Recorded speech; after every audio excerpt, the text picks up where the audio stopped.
wallahi a ƙona gidanka kana ciki ya ƙone da kai kurmus, na rantse da Allah ya fi masu sauƙi masifar da za ka tara in kai sallah a gida.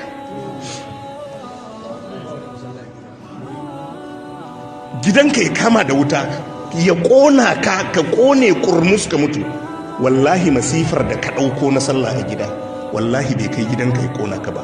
Karka yadda kana sallah a gida, karka yadda kana sallah a ofis, karka yadda kana sallah a shago.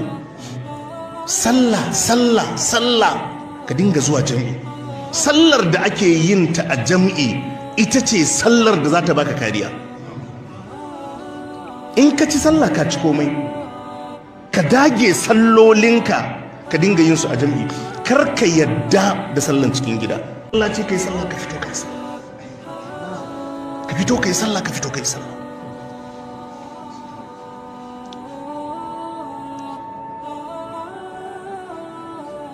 Akwai wani asari al-Imam al-Bukhari ya fidda shi na Abdullahi dan Mas'ud yake cewa man sarraha an yalqa Allah gadan musliman, duk wanda zai faranta mishi rai gobe alkiyama ya gamu da Allah yana musulmi, cikakken musulmi, ba hafkas ba. Duk wanda yake so ya gamu da musulmi, ya gamu da Allah yana musulmi, ba haka kullum muke faɗa ba? Allah ya samu cika da imani, ba abinda addu'ar take nufi Allah ya samu mutu akan imani ba.